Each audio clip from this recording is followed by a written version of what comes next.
Ayoko na sa asawa ko. Maganda pa naman pero hindi na siya sexy katulad dati. Nakakaumay na, 17 years. Puro order pa online. Nakakasawa na.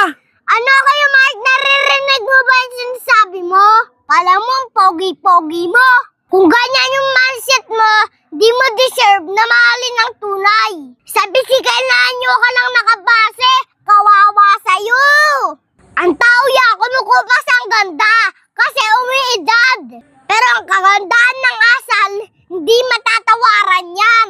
Isipin mo rin kung bakit gano'n na siya ngayon. 17 years na pala kayo eh. Ang tagal na nun niya. Kalain mo yun, na-taste ka ng gano'n katagal. Buti nga hindi siya nagloko eh. Buti hindi niya naisip na unahin ang sarili niya. Bagkos, inuna niya kayo na pamilya niya. Kahit ang kapalit nun ay kagandahan niya. Ang sarili niyang pangarap at ambisyon. Ang dami niyang iniwan no, makasama ka lang at mabuo ang pamilya niyo. Dami niyang ginawa para tumagal kayo ng ganyan. Mahirap maging nanay ya, tandaan mo yan. Kaya mo bang manganak? Baka isang linggo ka lang sa gawaing bahay. Suko ka na. Baka puro ka sorry pag naranasan mo yung pagod niya. Wala nga silang sahod eh, walang bonus, pero todo sakripisyo sila para mabuo ang pamilya nyo. Kahit napapabayaan niya na ang sarili niya. Isipin mo yun niya, wag puro kasi sarili mo lang yung iniisip mo. I-appreciate mo yung mga ginagawa niya kasi mahal na mahal nila kayo. Puro negatibo kasi nakikita mo eh. Bakit? Kaya niya naman magpaganda, magpa-sexy. Pero hindi niya yung ginagawa kasi priority niya yung pamilya niyo. Tapos sasaktan mo lang, tapos lalaitin mo lang. Wala ka bang konsyensya?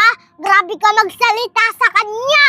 Sinaboy mo pa talaga sa Mother's Day. Para saan pala yung sakripisyo niya? Para saan pala yung paghihirap niya?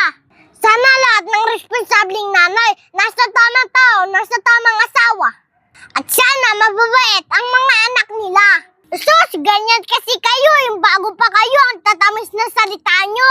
Habang tumatagal, nagbabago kayo. Naghahanap na kayo ng mas better. Pero hindi nyo alam yung asawa nyo ang pinaka-the best. Kaya nyo nga siya pinili nung una eh. Ikaw ya, ayusin mo buhay mo ha. Kawawa yung asawa mo pag ganyan ka. Di niya deserve yung ganyang trato. I-appreciate mo siya at mahalin mo siya. Mag-sorry ka sa mga kasalanan mo. Gusto mo ba napapagalitan kita eh? Pakalagan mo yung asawa mo ha. Saludo sa lahat ng responsabling nanay. Happy Mother's Day po! Ayos!